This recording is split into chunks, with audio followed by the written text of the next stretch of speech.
Rain doomsday fish, क्या समुद्र के गर्भ में छुपा है कयामत का रहस्य। नमस्कार यूट्यूब साथियों, और आज हम बात करेंगे एक ऐसे जीव की जिसने सोशल मीडिया पर तहलका मचा दिया है और लोगों के दिलों में एक अनकहा डर बैठा दिया है। कल्पना कीजिए, आप समंदर किनारे टहल रहे हैं और अचानक आपके सामने एक 30 फीट लंबा, चांदी जैसा चमकता हुआ, सांप जैसी आकृति वाला जीव आ जाए। यही हुआ भारत के एक तटीय इलाके में, जहां मछुआरों के जाल में फंसी एक रहस्यमयी मछली, जिसे दुनिया डूम्सडे फिश या प्रलय की मछली के नाम से जानती है। इसका असली नाम है ओर फिश। वैज्ञानिक भाषा में इसे रिगैलिकस ग्लेस्ने कहा जाता है। यह मछली दुनिया की सबसे लंबी बोनी मछलियों में से एक है, जो सामान्यतः समुद्र की सतह से 200 से 1000 मीटर नीचे पाई जाती है। इतनी गहराई में रहने वाली ये मछली शायद ही कभी इंसानों की नजरों में आती है, लेकिन जब भी ये सतह पर दिखती है तब इसे माना जाता है एक बुरे संकेत के रूप में। जापान और कई एशियाई देशों में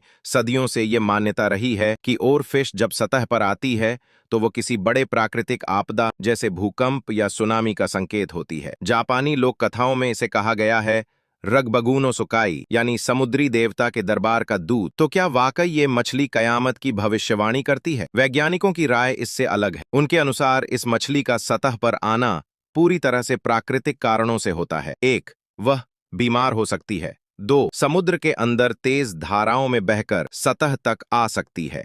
3, या फिर यह उसके जीवन का अंतिम चरण हो सकता है। 2019 में प्रशांत महासागर में की गई स्टडी में भी ओरफिश और भूकंप के बीच कोई सीधा संबंध नहीं पाया गया। भारत के Indian national centre for ocean information के वैज्ञानिक डॉक्टर एन राघवेंद्र का भी यही कहना है कि इस जीव के दिखने और प्राकृतिक आपदा के बीच कोई वैज्ञानिक कनेक्शन मौजूद नहीं है। लेकिन सोशल मीडिया पर बहसें जोरों पर हैं। कोई इसे वर्ल्ड वॉर 3 का संकेत मान रहा है, तो कोई भविष्य मालिका की भविष्यवाणी से जोड़ रहा है। कुछ लोग डरे हुए हैं और कुछ उत्साहित हैं इस अद्भुत जीव को देखने के मौके से। हकीकत यह है, ये मछली दुर्लभ है, रहस्यमयी है और निश्चित रूप से समुद्र के गहरे रहस्यों की एक झलक है।